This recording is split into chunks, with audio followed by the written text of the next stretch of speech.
All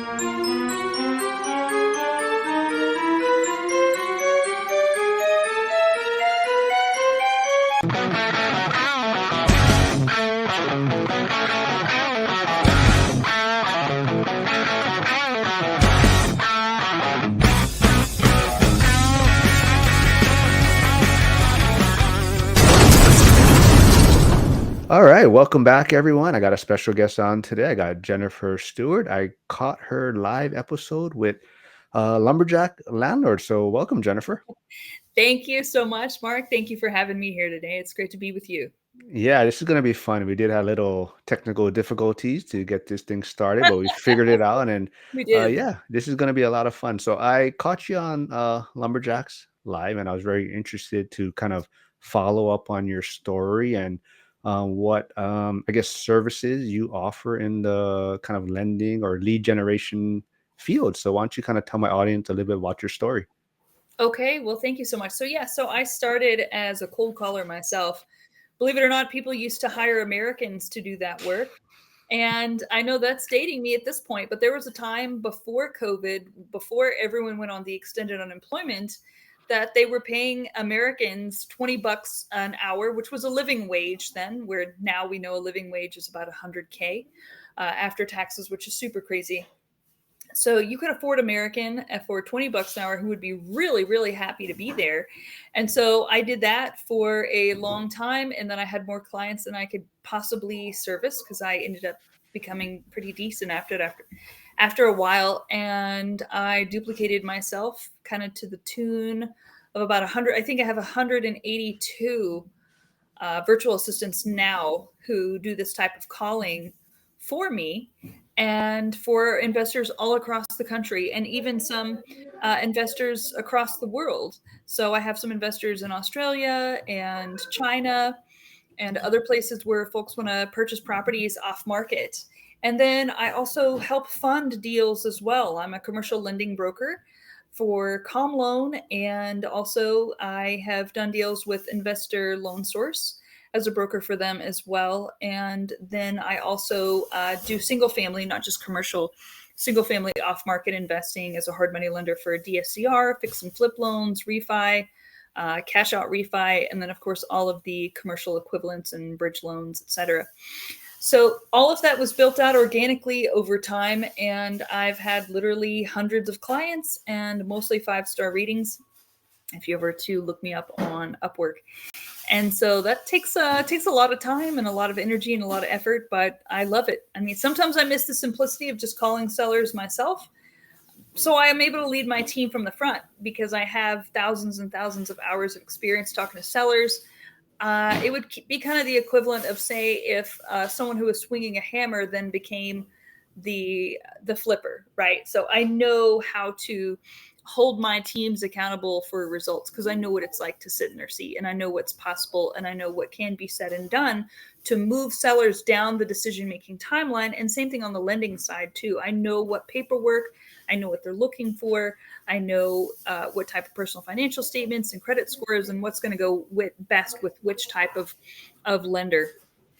And so that's what I'm here to do. I'm here to kind of basically Sherpa people through the finding and the funding deals and making sure they have the best staff in the world to make that happen for them.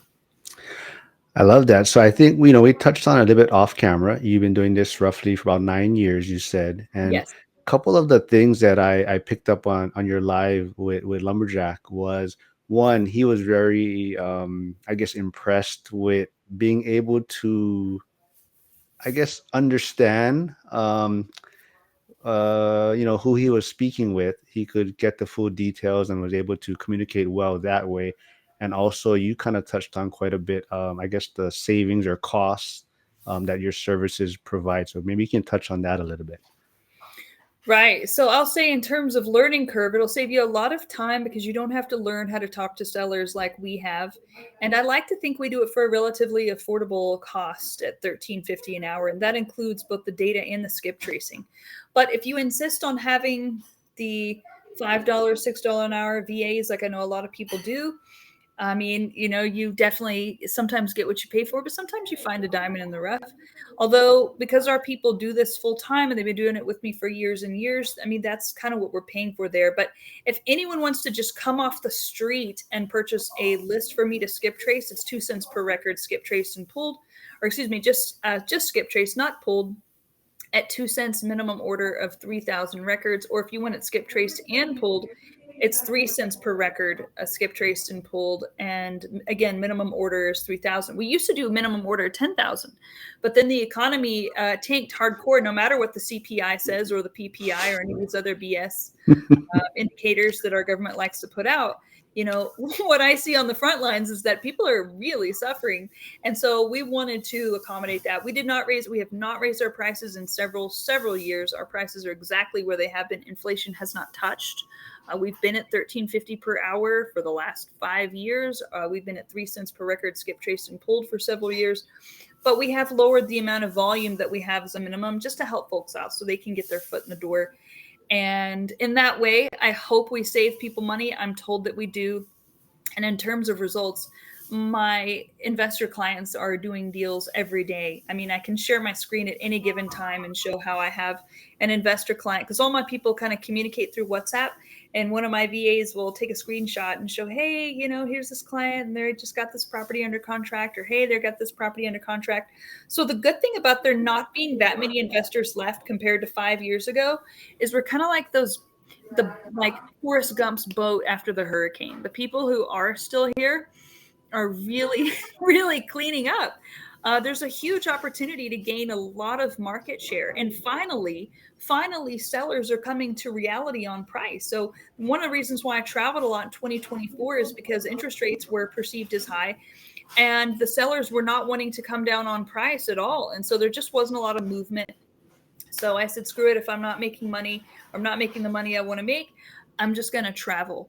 And that's what I did. But finally, when I came home at the end of October, I was noticing that finally sellers were dropping. MLS prices were dropping all across the country. And so I thought, boom, okay, it's time to get back to work finally, because now sellers are in the reality zone. Finally, God, I feel like I was waiting 2 years, Mark, between September of 2022 and October of 2024, that sellers just weren't budging on price. They were still wanting those. They were looking at comps from 2020 and 2021 and not wanting to move. Now, if you said you're in the Philadelphia market, correct? Pittsburgh, yeah. Pittsburgh. Okay. So in the Pittsburgh market and other places in your state, I have seen where people still maybe aren't budging on asset prices as much, and you're still kind of getting multiple offers, but that's not the case in most markets across the country. And as you know, anytime you see that, you're going to see more appreciation than you are cash on cash return. So depending on your investment goals, it's worth it. Or if it's where you live, maybe that's what you have to do or feel like you have to. But that's what we've seen, right? Is like the people who are still with us and are new people who are coming to us, they're killing it. No one's complaining to me, hey, Jen, I'm not doing any deals. I was getting those complaints in 2020, 2021, and 2022. Nobody's complaining about that right now. And that's nice for me, because for so many years I have to be like, I don't know what to tell you. I'm sorry. We're doing our best. We're bringing you leads. I'm sorry that sellers aren't coming down on price. I don't know what to tell you on that, even though I'm known for my negotiation skills. If there's not enough motivation there, what can you do?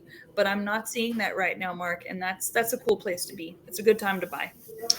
Well, before we move on, I can tell within the first 8 to 10 minutes of this recording how entertaining you are, and so if anyone, people that my audience that does watch, please comment and like and say that you want to see Jennifer on some of the lives that I do, because I think those would be very entertaining.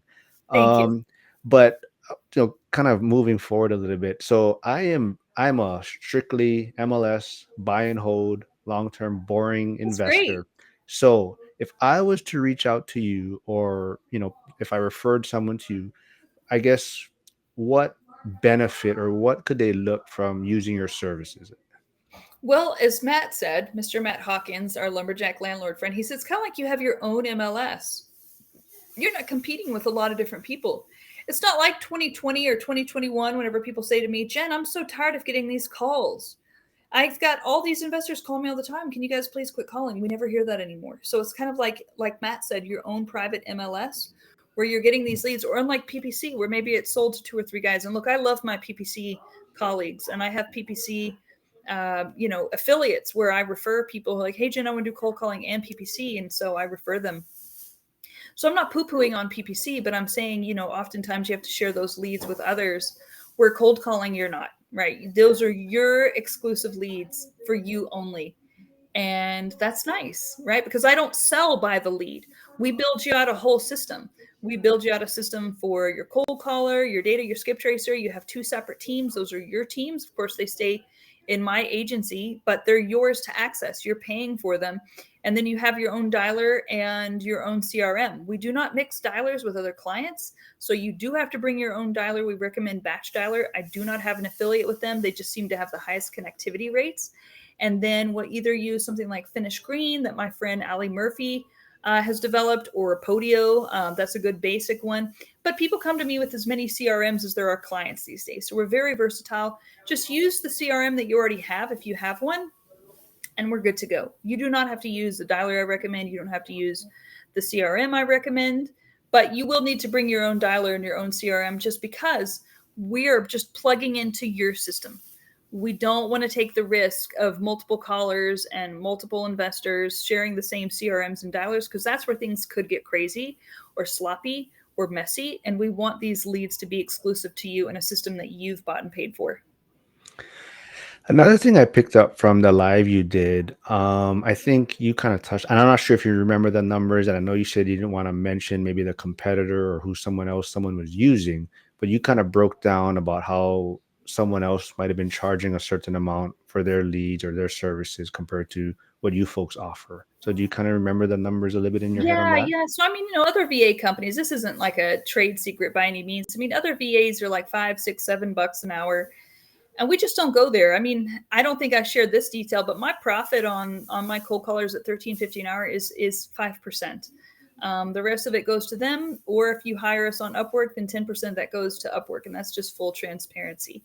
And so where I really make my money, Mark, is on the loans. So that's where my bread and butter is. Or if people only do data and skip tracing, my goal with the cold callers and lead managers is to provide a steady stream of properties for you guys as investors with really, really excellent callers, truly, truly excellent, best in their field. And then eventually you're going to have so many deals, you're going to be forced to need me. Smart? No. you know, to do, and you already know, like, and trust me at that point. You're like, Jen is someone that we can trust to bring us a lot of deals. I So think that's yeah, I think that's super important in this investing or real estate is there's so many ways to kind of set up a pipeline or passive income or residual income. that's So true. so like yourself, I know we touched on it off camera. You don't necessarily have a like single family home portfolio to yourself, No, I but don't. you invest passively I do. and you provide yourself with passive income through that because you're so busy and so Yes. active on the other side. And is that kind of also why like you touched on you also are with EXP, but you Yes, do that's it right. more from a referral side, trying to That's help right. people. So is that kind of your whole game plan is just providing all these different streams of income as you Exactly. focus on the lead side? That's exactly right. That's very insightful of you to see that. So, yeah, it's very difficult for me to maintain the volume that I maintain with finding you guys deals and then also funding your deals and then also managing a rental portfolio as well, even if I had a property manager. Now, I do own some recreational land in various states where I like to recreate. But in terms of my own personal investments, like I mentioned off camera, I like to invest in funds that invest in real estate. And I mentioned some names off camera. I don't know if you'd feel comfortable with me mentioning them here.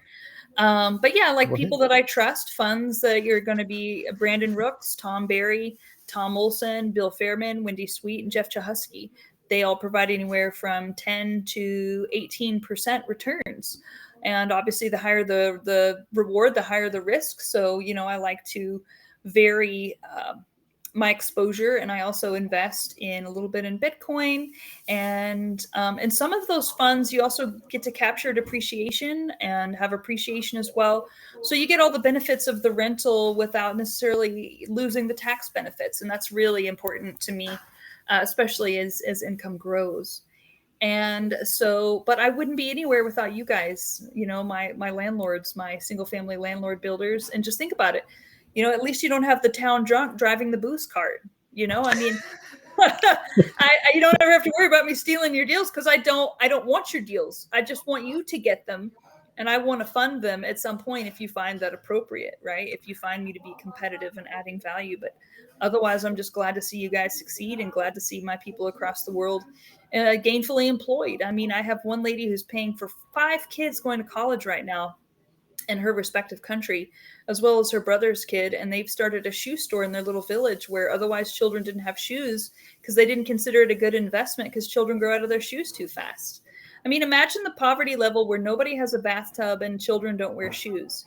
I mean, for us in the country, I mean, that's where my great grandparents were in the 20s, or maybe my grandparents in the 40s and 50s. I mean, we haven't seen that kind of poverty here in the United States in about 80 years. So we really take for granted here what we do. And for me, it's obviously not a 501c3, it is for profit. But I, in my own way, see it as a form of charity, in that, of course, they're really excellent at what they do and they work really hard. But I see how it's changed their lives. And one family was able to buy a car for the first time. And in their respective country, cars cost the same here in the United States as they do there, in U.S. dollars, because it's difficult to import U.S. cars or other cars to these nations sometimes. And so to see people have shoes and cars, I mean, think about it. In the 50s, did your family have more than one car? Usually not, right? It was a big deal to even have a car, especially if you lived in a place like New York City, something like that, even back then. So you get to make a real strong impact in these people's lives. And so that's why I do what I do. I really enjoy, it's just what I'm good at, is finding deals. And I'm not sure I have the temperament to be a landlord or even manage property managers. I mean, that's just, we have to work with what we have, and that's really, patience is not in my deck. And so I have other people kind of do that for me in the form of investing in funds. So I'm super grateful to help all of you who are landlords, and kind of be your symbiotic partner who never competes with you. No, I think that's super important, right? You really just have to, I always talk about knowing your avatar, or understanding yourself. And yeah, Yeah, definitely, finding the deals, or purchasing the property a lot of time is the easiest thing to do, but it's becoming the landlord, or learning how to manage it, or like you're saying, manage your property manager. That is the yeah, challenge that a lot of people have. And I think, like you said, you're working to your skill set, right. and you're trying to help people with that. And I think I'm just amazed at this conversation, and that's why I keep trying to going back to it. Is I'm hoping that you're willing to do some lives later on, Yeah, absolutely. It'd be because fun. Just let me I know. definitely think your personality will fit well. And even like you just kind of touched on, where I think in America, a lot of people are taking things for granted Oh, nowadays, so and much. we're forgetting about the opportunities that we have here. And so I think you'll be a great addition, or have a lot of fun on the lives with us. But I did want to, and we kind of touched on it off camera. So you go as far as you're willing to discuss or talk about. I know within these past few weeks you've had some struggles. You got an injury going on, Yes. and you said you've within, I think, 5 to 6 weeks you've developed, or a six-figure um, passive income, or residual income, you Yes. said. Or but yeah, if you can touch Right. on that a little bit. Yeah, so I've been very lucky. I've had a lot of help from my friends, and I've worked really hard at the same time. So people always say is luck is whenever, opportunity, or whenever hard work meets opportunity, and that's basically what happened. I'm not self-made; I'm self-motivated, right? I mean, all my success belongs to my team and my friends who've put me in front of audiences just like this right here. So I never take that for granted. But yeah, 2024 was a super slow year, and I, I would just I kind of just said screw it, and I traveled and put my head in the sand, which isn't really my personality, but I just felt at a loss because interest rate perception. I'm not saying reality perception was high, and sellers weren't coming down on price, and there just wasn't a lot of demand or transactional volume. And I said, to heck with it. I'm going to take my family, we homeschool, and I'm just going to hit all the national parks for months and months and months. So we were gone for like 5 months out of a 12-month period. And so that wasn't necessarily great for the old pocketbook. And I held on to my cash in case a great opportunity came up for flipping, etc. And it just didn't. I mean, at least in Dallas where I live, it was like all the wholesalers were selling with these ridiculous, maybe 10K margins. And yes, no one can find a property better than me, but it takes time. It takes time. It takes effort. It takes work. And I was like, you know what? I am just burnt out. I'm burnt out. And I feel like I'd earned the right to purchase from wholesalers after having found so many properties for so long, just trying to take a quicker route. And I just realized, Mark, that I was just burnt out from being a workaholic for so many years. So I needed that break, but it wasn't exactly great for the old pocketbook. So I came home and I paid off 70K in credit card debt that I had racked up, in that 13 months where I kind of just was not being a workaholic. And then had a father figure who was also my doctor. We met as friends first, and then he became my doctor, and I watched him, really decline in a horrible way from cirrhosis of the liver. So if anyone out there is listening and has an alcohol problem, get some help, just because it's a bad way to go. You don't want to go like that. I mean, you lose your mind, your ability, your body shuts down in every way. It's god awful. I mean, I've seen cancer deaths. It's nothing compared to cirrhosis of the liver. And so that, and then lost a best friend to circumstances. And so I lost my father figure, my doctor, all my cash pretty much. And then I lost my ability to walk. For the first time in my life, I mean, I trip a lot, but I never fall because I'm nearsighted. If I wear my glasses, I can't see the floor. So I try to wear contacts all the time. But anyways, the point is this time I just took one wrong step, and I stepped off this platform, and my ankle just rolled. I mean, I heard three snaps and down I went. And I've never, ever, ever had any kind of injury like that. I've been really lucky. I've had 2 C-sections, and that took a long time to heal, but nothing like this injury where I had to use crutches. I didn't use my right leg for almost 3 weeks, and I watched this right leg that I'd built up for 5 years with my personal trainer just shrink up to half its size in 2.5 weeks. I mean, that's like saving all your money for 5 years and then just blowing it at the casino. And you know what I mean? It was so frustrating to just watch my legs shrivel up like that. And I needed help going to the bathroom, bathing, had to use a shower chair, and it was really, really, I can't even describe how rough that was for a control freak like me. Like it was, I mean, it was really rough. And then the orthopedic doctor's like, oh yeah, you could have been walking in your boot this whole time. I'm like, what? The ER doc said I couldn't put weight on it for 8 weeks. He's like, oh yeah, you can walk on it. I'm like, are you kidding me? Because I came in a wheelchair because it was too far for me to crutch. And then he tells me I can walk out. And I said, people are going to think you're a miracle worker because I came in here in a wheelchair and I'm walking out. So anyways, he thought that was funny. So while I was bedbound, I was so just angry at the world, angry at myself, mostly because I had done most of that stuff. I mean, obviously I didn't have control over my father figure and friend and doctor dying of cirrhosis, but everything else, you know, I kind of had some hand in, but I didn't know how I could have done it better. Right. I mean, we do the best that we have at the time. And I was like, Lord, what could I have done better? And I said, you know what? Let me just get out there and just start swinging. Let me just get out there and start swinging and see what happens. I mean, I've got nothing else to do anyways. I can't walk. I can't even use the bathroom without calling someone to help me. So let me just sit here and do what I do. I already worked from home anyways. And so I just went back into work mode. And luckily the market responded. The market was there for me again. Thank God. It wasn't like 2024 when there's just nothing going on. And from that, Yes, I was able to build a big six-figure income very quickly with and inundated with new clients. And now again, I can't just shut off my phone and then it's done for good. Like I still have to maintain it, right? And then in terms of a second seven-figure active income, that has come very quickly through commercial lending. Now it takes a long time to close commercial deals. So anyone who's out there knows that the closest you can close a commercial deal is in about 45 days. So that's what I have in the pipeline is a commission of about 150,000 from those commercial lending deals. But who knows what percentage of them are going to close, right? Let's be realistic. So it could be 45 days, could be 60, could be 90. But the point is that it's in the pipeline thanks to friends like you and Matt and just people who've brought me these deals. I couldn't do any of this without my friends, my network, and also, of course, the hard work I've put together over the years. But if people don't respect you, they don't like you, they don't trust you, they're not going to bring you deals. You know, you need to be likable, you need to be trustworthy. And like Connor said this morning, because you and I are both in the wolf pack, he said something that I figured out on my own a few years ago. And that is just be honest all the time, all the time. And I'm not talking low grade authenticity where you tell some lady she needs to shave her mustache. I'm not talking about that.